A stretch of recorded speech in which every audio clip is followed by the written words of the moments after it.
عورت جس کو متاثر کرنے کے لیے مہنگے کپڑے پہنتی ہے، اصل میں وہ اسے ننگا دیکھنا چاہتا ہے۔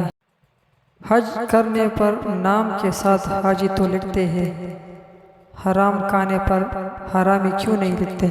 ٹوٹنے کا مطلب ہمیشہ زندگی ختم ہونا نہیں ہوتا، کبھی کبھی ٹوٹنے کا مطلب زندگی کا آغاز بھی ہوتا ہے۔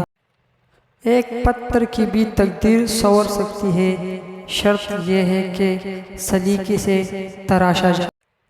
قیامت خود بتائے گی قیامت کیوں ضروری تھی۔ خدا کی جنت چاہتے ہو تو اس کے بندوں کی زندگی جہنم بنانا چھوڑ دو، یہی دین کا خلاصہ ہے۔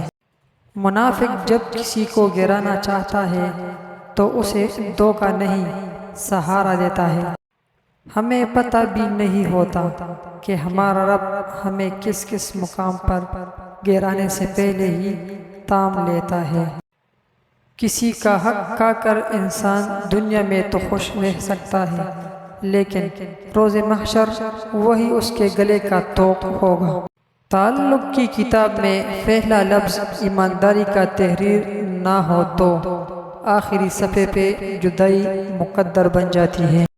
ایک غلط شخص سے ملا دھوکہ 10 صحیح انسانوں پر اعتماد کرنے کی راہ میں رکاوٹ بن جاتا ہے۔ پنچھی اور انسان اگر کسی اور کے دانے کے عادی ہو جائے تو انہیں آزاد کر دینا چاہیے۔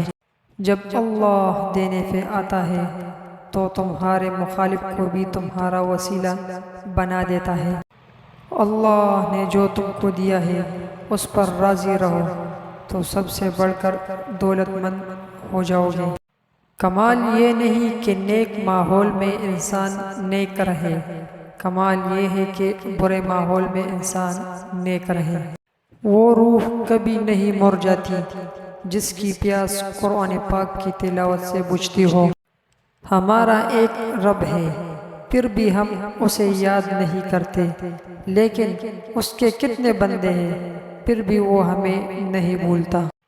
کچھ راتیں اس لیے بھی نیند سے خالی ہوتی ہیں کیونکہ اللہ چاہتا ہے کہ میرا یہ بندہ مجھ سے باتیں کرے۔ انسان سخت مزاج کب بنتا ہے؟ جب بہت سارے لوگ اس کی نرمی کا غلط فائدہ اٹھا چکے ہوتے ہیں۔ زندگی میں کچھ لوگ محض دکھاوا کرتے ہیں کہ جیسے وہ آپ کی مدد کر رہے ہیں۔ اپنے اندر کی گندگی کو دوسروں میں تلاش کرنے کو شک کہتے ہیں۔ مسلمان کسی سے نہیں ڈرتا، اگر یقین نہ آئے تو خالی مسجدوں کو دیکھ لو۔ زبانوں کے پیچھے مت چلو، کوئی تمہیں ایسی کہانی نہیں سنائے گا جس میں وہ غدار خود ہو۔ قیمت کوئی بھی ہو، انسان اگر بک جائے تو وہ ایک سکے کا بھی نہیں رہتا۔ وہ معاشرہ جلدی ہی تباہی سے دوچار ہو جاتا ہے جہاں لوگ صرف اپنے ذات کا نفع سوچتے ہیں۔